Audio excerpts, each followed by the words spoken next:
Now second example, we'll solve it. For example, here we have to find out the molecular formula of carbon dioxide. So the steps are there by cross multiplication method. First, what is the step? Write the symbols. We must know the symbols and their valences. Now which are the steps? Just listen carefully how to write the formula of CO2 and more examples we'll study here. Whatever the formula, जो काही formula तुम्हाला दिला असेल त्या अगोदर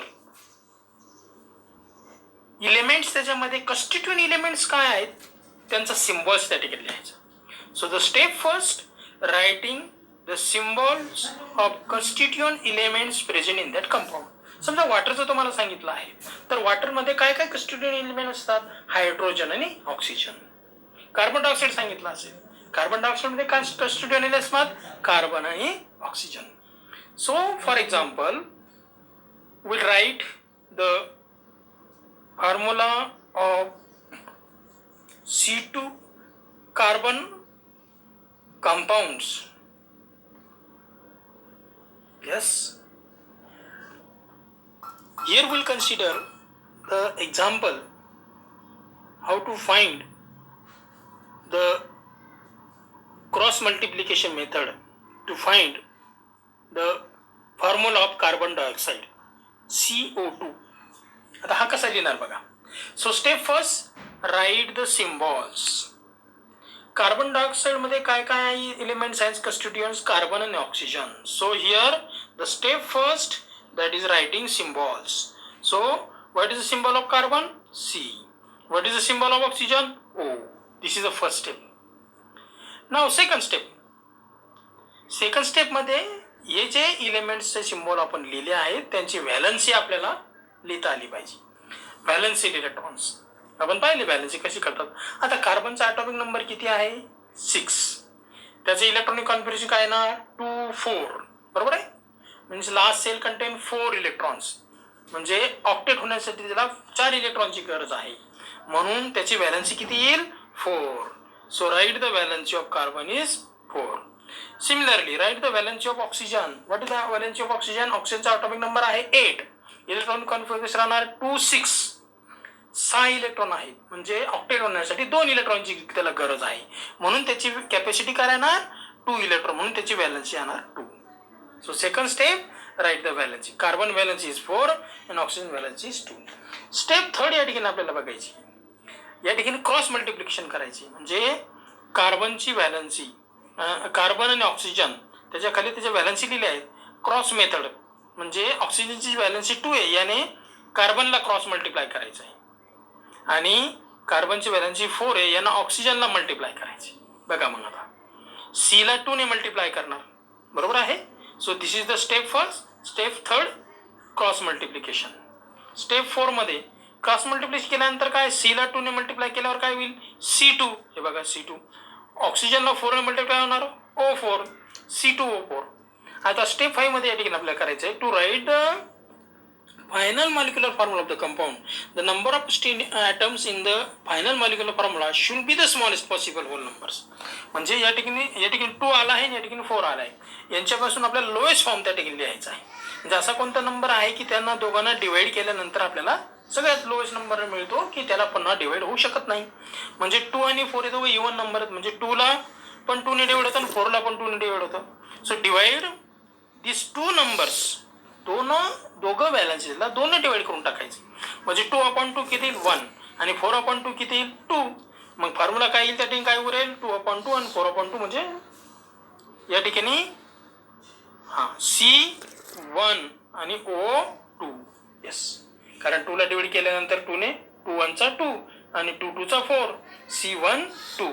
C12 म्हणजे आता 1 लिहायची गरज नाहीये. 1 व्हॅलन्सी काही लिहित नाही. म्हणून काय उरलं फक्त CO2. So the correct molecular formula of carbon dioxide is CO2. So this is the method for writing molecular formula. Now see in this table. आता या टेबलमध्ये बघूया. याच्यामध्ये इलेमेंट्स आणि त्याची व्हॅलन्सी दिलेली आहे आपल्याला आणि आपल्याला फक्त त्याचा मॉलिक्युलर फॉर्म्युला लिहायचा आहे. आता पहिला इलेमेंट जो आहे कार्बन आणि हायड्रोजन दिलेले आहेत.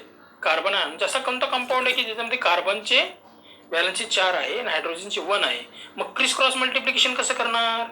क्रॉस मल्टिप्लिकेशन म्हणजे याच्या व्हॅलन्सीने याला, कार्बनची व्हॅलन्सी 4 आहे म्हणजे याची व्हॅलन्सी म्हणजे कार्बनला हायड्रोजनच्या व्हॅलन्सीने मल्टिप्लाय करायचं आणि हायड्रोजनला कार्बनच्या व्हॅलन्सी म्हणजे या 1ने याला मल्टिप्लाय करायचं आणि या 4ने याला मल्टिप्लाय करायचं. क्रॉस मल्टिप्लिकेशन म्हणजे काय होईल? C1 आणि H4. आता C1H4 C1 आपण लिहत नाही, so no need to write to 1, so formula will be CH4. म्हणून या ठिकाणी काय येणार? Answer CH4, that is the methane. Yes, this is the formula. Second आहे, सेकंड इलेमेंट नायट्रोजन आणि हायड्रोजन. आता याच्यामध्ये नायट्रोजन व्हॅलन्सी 3 आणि हायड्रोजन व्हॅलन्सी 1. क्रॉस मल्टिप्लिकेशन करा बरं. काय होणार? नायट्रोजनला 1ने मल्टिप्लाय केलं आणि हायड्रोजनला 3ने मल्टिप्लाय केलं. N1H3 म्हणजे काय? 1 लिहायची गरज नाही, NH3 म्हणजे ammonia. So what is the formula will be here? NH3 ammonia. Similarly, you can write the next formula. Here iron valence is 2 and sulfur valence is 2. दोघांची 2 आहे. क्रॉस मल्टिप्लिकेशन करा. येस, म्हणजे काय होईल फॉर्म्युला? Fe2 आणि Se2. आता दोघं ठिकाणी 2 आलाय, या दोघांना 2ने डिवाइड होतो. लोएस्ट फॉर्म करून टाका त्याचं, म्हणजे Fe2/2 1 आणि S 2/2 1. F1 S1 लिहायची गरज आहे का? नाही, Fs. So the formula will be yes, ferrous. Carbon dioxide CO. आता या ठिकाणी बघा आपण काढल्याप्रमाणे कार्बनची व्हॅलन्सी आहे 4 आणि ऑक्सिजनची व्हॅलन्सी आहे 2. क्रॉस मल्टिप्लिकेशन केलं तर काय होईल? C2O4 म्हणजे आत्ताच आपण एक्झाम्पल घेतलेलं आहे. दोघांना 2ने डिवाइड करा. येस, 2 1 2 म्हणजे C1O2 म्हणजेच CO2.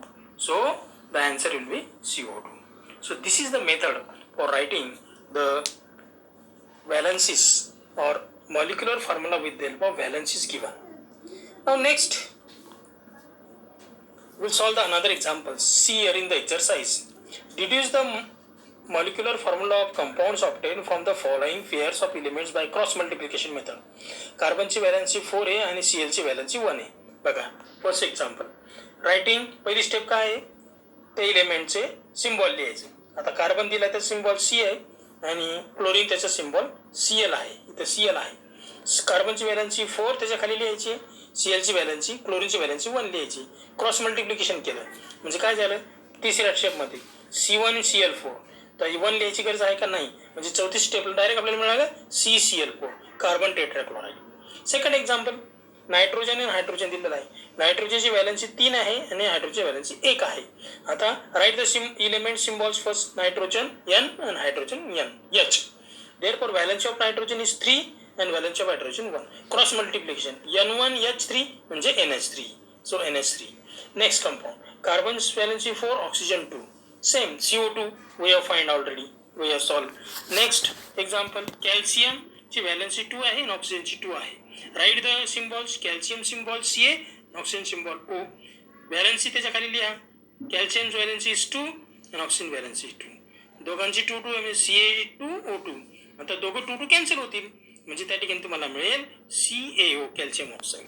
So calcium oxide by dividing 2. This is the method for writing the molecular formula, correct molecular formula with the help of criss-cross method. So these are the examples.